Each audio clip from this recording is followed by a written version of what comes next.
This is The Extra Point, an Arizona's Family Originals podcast, sponsored by your Phoenix Suns. Well, let's talk a little basketball because the business of basketball is booming after the KD trade. You had the NBA draft, looking forward to free agency. I guess you should thank James Naismith for this, or should you? Our next guest has done some research and has been on a campaign to determine the official birthplace of basketball. And Scott Flansburg, the human calculator, zooms into the Extra Point podcast, joins us today. An old friend of the show. Scott, how are you doing? Very good, Mark. Thanks for having me. You have been on a crusade, my friend. We first met. You were at a Diamondbacks game. You spent time in Phoenix back, I think it was in the summer of 2011. You're known as the human calculator. Your math mind is beautiful. And maybe we can talk about that in a minute. But I want to talk about the crusade that you have been on. You have determined the birthplace of basketball, haven't you? Well, there's this book I found in my hometown of Herkimer, New York, in upstate New York, and it's written by a guy named Frank J. Baslow, 1952, called I Grew Up with Basketball. And a friend gave it to me in the summer of 2019. I read it, and I called BS. And when I came back in 2020 for the summer, I decided I was going to try to debunk it and just, be done with that. Just go to the Historical Society and get that taken care of. And I just kept finding more and more evidence to support this story that there was a game of basketball in Herkimer 11 months before James Naismith introduced it in the Springfield Triangle in January of 1892. Well, and this is a cause close to your heart. So you grew up in Herkimer. Was this a story passed down from generation to generation? I missed it. I was born in Herkimer and grew up as a little kid there. But when I became a teenager, we moved away about 7 miles away to a different area called West Canada. And so I didn't get the full Herkimer narrative. I didn't go to high school there, actually. So I don't know how I missed it. But when I read it, Mark, I got to tell you, it stopped me in my tracks. Like, if this is true, Herkimer should be Cooperstown for basketball. And so that's what drove me to get started on this mission. Well, and it's just down the road from Cooperstown, and I mean it's pretty close to the Basketball Hall of Fame as well, which has a tie-in to our story. So you read the book. This is basically your hometown where you grew up. Dr. James Naismith, I mean, with the Peach Baskets, that's a story that we've all heard as sports fans. So in Herkimer, they were playing basketball.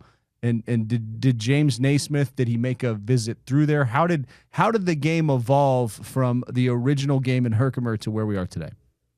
Yeah, so these kids in Herkimer came up with basketball in the fall of 1890. And it was just this kid named Lambert Will, 15-year-old, a volunteer at the Herkimer YMCA who was running the sports program. And one night he was in his cellar sorting cabbage for his mother. She had two baskets, one for hard cabbage, one for soft. And so he was just throwing the cabbage back and forth into these baskets. And the next day, in front of the YMCA is a market, and they had some cabbage in a basket. And so he set it up and showed his friends what he was doing, just messing around. The store owner put the basket up on a stepladder and said, "Hey, let's try this." And then they went upstairs and over the next 2 months developed the game of basketball. That's pretty incredible. Do you have any original rules of the game? What were the first couple basketball games like in Herkimer? And was it like cabbage ball? What did they call it? No, it's just that cabbage, that moment of Lambert Will where he's sorting cabbage for his mom got him thinking about throwing it into the basket. And so go figure that right away they went to a medicine ball and then they quickly moved on to a soccer ball. And so it evolved very quickly, including the uniforms. The discovery story you hear, the birth story you hear in this book Frank J. Baslow wrote is like he's sitting in the gym watching it happen. And it seems so real, Mark. It's 18 kids just beating each other up for 2 months, trying to figure out whether to wear shorts or pants or tank tops or, you go through this whole thing. You don't hear any of that in the Naismith narrative. Yeah, what is how do the narratives compare, and is there any chance that somebody played this game in Herkimer, New York, and then went to, is it Springfield, Massachusetts, home of the Basketball Hall of Fame? So they're close enough, right? That are they related at all? Yeah, it's what really happened is there was a mistake in the book that I read not Mr. Baslow's fault. It was just hearsay in the public, and that's what he used in the book. And that threw everybody off. And once we found that and figured out that it was different, everything else lit up, Mark. You know how that happens. As soon as you get that one obstacle out of the way, you're like, oh, if, well, that's true, then all these other things open up. And so that was our aha moment. And then in our research, we found a picture of these kids playing basketball in 1891. Wow. Well, if Naismith didn't introduce it till January 1892, what are these kids doing with a basketball that says 91-92? So that was just one more thing, Mark, that just kept driving me down this path, like kept asking more questions, wanted to know the answer. And so I'm hoping, and I feel like the Hall of Fame has the same attitude. I just want to set the record straight and tell the whole story of basketball. I think people deserve that. All right, so your goal is tell the whole story of basketball. How does that tie in with the Hall of Fame? And have you hit up the godfather of Phoenix sports, Jerry Colangelo, to help your cause? Thanks for asking, Mark. I so respect Mr. Colangelo. I'm honored to have known him for over 30 years. And when we got all of our stuff together here, I sat down with him. He gave me an hour. He's the most generous, easygoing, non-confrontational guy. We had a very fascinating chat, a lot of stuff he hadn't heard about. And he is allowing us the opportunity to present our evidence to the Hall of Fame to consider if Lambertville deserves to be in there and if the Herkimer Nine should be recognized as the first organized basketball team. And Jerry's just as excited to know the answer as I am, and our group, the Herkimer Nine Foundation. So it's a dream come true that I happen to have known Jerry for that many years, and he allowed me that time. And the Hall of Fame, honestly, Mark, when a lot of this stuff happened that we cover in the book Naismith, it's the book that we put together with our evidence. There's some crazy stuff that happened through the history of basketball that nobody's talked about, and so I think people are going to find this story fascinating. Interested. So give me an idea of the crazy. How do we get to Game 7 of the 2025 NBA Finals from 1891 in Herkimer? Yeah, it's the first professional game was in Herkimer. The first high school basketball game was in Herkimer. So we've got more evidence to show that. The game has evolved tremendously, Mark. I'll give you one example. In some of the first notes we found from the Herkimer YMCA review document, they talk about you're allowed to use the walls and ceilings to bounce pass to other players. So can you imagine that now somehow being incorporated? So there's all kinds of things that happen during the game. But the role Herkimer played is just never been told, Mark. I'm going to give you one example. In 1994, Springfield, the Hall of Fame, was doing a 100-year anniversary of basketball and the development of it. And they decided to include this kid from Herkimer, Lambert Will, in a display. And his family was so excited to finally get recognized after 100 years. And when they went back a month later to see the display again, it was gone. And to this day, it's not been returned to the family or seen. And so it was the three pieces of evidence that linked Herkimer to the first game in 1891. So we want to get all that stuff straightened out with Springfield and just, see how we can finish telling the story. And so when's your meeting with Springfield? What's the goal, and how do you tell that story when you meet with the Basketball Hall of Fame? Mark, that's the perfect question. We've been talking and figuring out how to approach this. It's a very sensitive issue. I didn't realize it, Mark, till we got into the nuances of it. We this is a once in a lifetime chance we've gotten here to prove this side of the story, and so I don't want to mess it up. So we're going slow, and in the end, we're working for a collaboration with Springfield and the Hall of Fame to continue to tell the story of basketball. And we believe that our geographical location close to Cooperstown and creating an environment comparable to Cooperstown, what they do for baseball, let Herkimer do for basketball. We're right up the road where they're throughway exit. It would be great for families to be able to visit two places in the same day. So we're hoping that Springfield will partner with us and collaborate to create the Lambert Will Event Center in Herkimer to honor him and recognize him and play basketball in Herkimer. Let kids shoot baskets where the first basket was shot. Oh, that's great. Kind of like Doubleday Field in Cooperstown. I just got back from there and was talking to some people who know you, and that kind of got the wheels turning for this conversation. So yeah, and we just had Section 7 out here, and it was 1,000 degrees. And I say move all the summer basketball tournaments from Arizona to Herkimer, where it was a little cooler a couple weeks ago. As far as your book goes, Did you write the book to try to get the story in the Hall of Fame, or was that just like the first step in this, and then the Hall of Fame thing came along a little later? In my research, I found these two brothers named George Fosty and Daryl Fosty, they wrote Black Ice, which rewrote the history of ice hockey, and amazing story unto itself. And they had started working on a book about the Herkimer basketball story, and were blacklisted or threatened in Kansas, where they were, because the Naismith family, actually James Naismith's grandson, physically threatened them to not work on this book about Herkimer basketball. And so they put it away. And I reached out to him in 2021, 22, when I first started working on this. And I said, hey, I'm finding all kinds of evidence. And then I found out about you guys. Do you guys have anything? And they said, we've got boxes in storage. We'll pull them out. And we spent the next year putting this book together. And it's called Naismith, Myth, Basketball Stolen Legacy. And we go through all the evidence to show what we found in Herkimer to tell our story, but also all the things that have happened in Springfield and with the Naismith family that have perpetuated this myth, we believe. And have you been threatened at all?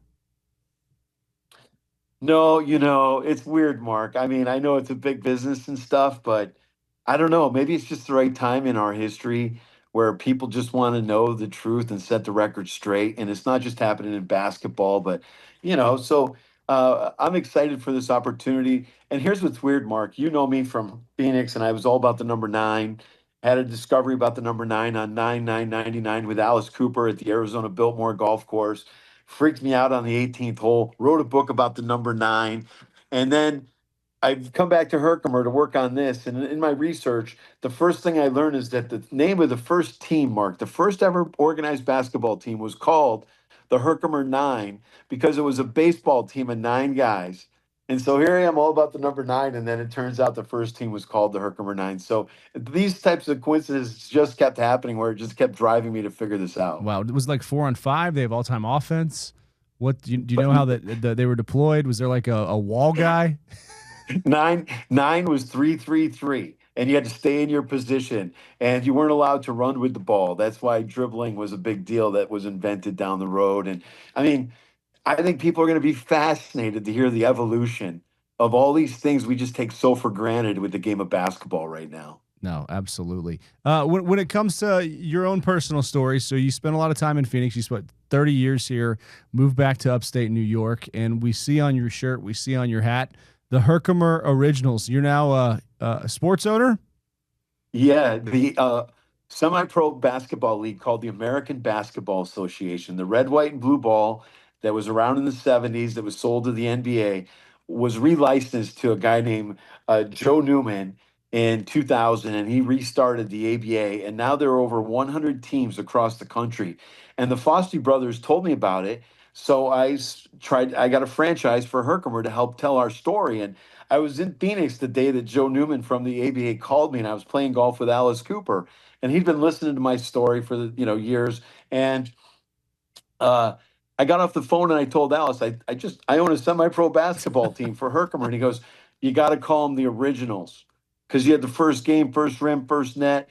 They're the Originals. He hits his shot. He walks over to the scorecard. He writes down the word Originals and makes the O look like a rim and a net. And he goes, there's your name and your logo. You're welcome. Just a creative genius. Has he been to a game? Is he performed at like halftime or anything?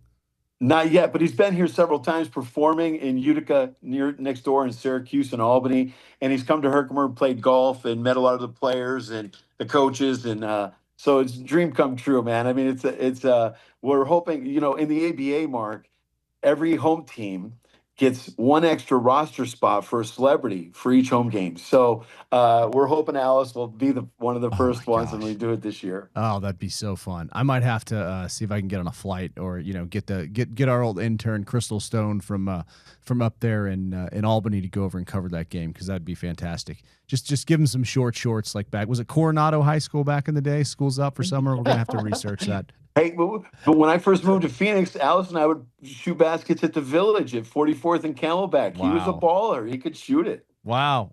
That's This is definitely a small town, the Valley of the Sun here. But you got so is your season over now? Because you have some games on the schedule that I don't think we're going to be the only ones talking about this story here pretty soon. Thank you, Mark. The ABA is off till October. We start in October, go through March, and then the playoffs are in April. But we also participate in an event called TBT, the basketball tournament. It's a $1 million winner-take-all basketball tournament, and this will be our second year. And our regional is in Syracuse this year. And the pairings, the brackets just came out today, and we got put up against the Boeheim's Army in the first round, who actually won this event for $1 million in 2021. So really an honor to get to play against Mr. Boeheim and his two boys and a bunch of Syracuse alumni. So we're having a lot of fun putting the team together. That's great. Does Jim Boeheim, has he heard your story? Is he on board? Could he potentially, let this game go to overtime? Maybe have you guys collect a victory here to keep the story going? Have you had that conversation? I'll suggest that. There's Mark. $1 million on the line, so I don't know if that's the best idea, but they've already won this, so you don't want to be too selfish, but they took a year off, so I think they're excited to try to win it again. Well, you put Jim Boeheim on the bench. Honor. He can be the celebrity. That guy could play back in the day, right? Oh yeah, and there's we've got a few celebrities that are thinking about joining the team now that we got paired up against Boeheim's Army. So we're still looking for a 7-footer. We've got one, but we need one more, Mark. So if you have anybody, please get a hold of us right away. We've only got about 3 weeks left. All right, I know some tall guys, but they didn't play basketball. I think there's a reason why. All right, so what's the next step for you? Is it when do you go to the Hall of Fame, and when can we get some conclusion on the story here and potentially see the Herkimer 9 in the Hall of Fame? I think this summer we're going to figure it all out. I think we need a couple months to take it all in, to talk to each other, to review stuff. It's not an overnight thing, but I sense there's a sense of urgency now, and to get Lambert Will into the Hall of Fame would be a dream come true. The family comes to all our home games in Herkimer, and they're very excited about the Herkimer 9 Foundation's efforts. And it's been a long 5 years, Mark. When the conspiracy is an energy sucker, and I don't like to use that word, but I don't know. I think there's a lot of things that need to be shared that most basketball fans just are going to be surprised to learn. Interesting. Well, we might have to have you on for part 2 or part 3. We've had this conversation a couple times, but this has been fun. So good luck. Go win $1 million. And let us know how it goes this summer. And again, where can we pick up your book? And are there any more books to come here? Yeah, Naismith, Basketball's Stolen Legacy just got second edition. So we just literally did an update of all the evidence that we've uncovered in the past 3 years since we released the book. So you can find that on Amazon. And on our social media is under Herkimer 9 Foundation, and the Herkimer Originals are under Herkimer OGs, at Herkimer OGs. So I really appreciate the time, Mark. And I know it's a surprise to a lot of basketball fans. Believe me, I'm still in shock that we're having the conversations we're having, but I'm very grateful for the time. Awesome. Great talking to you. Thanks, Mark. This is The Extra Point, an Arizona's Family Originals podcast, sponsored by your Phoenix Suns.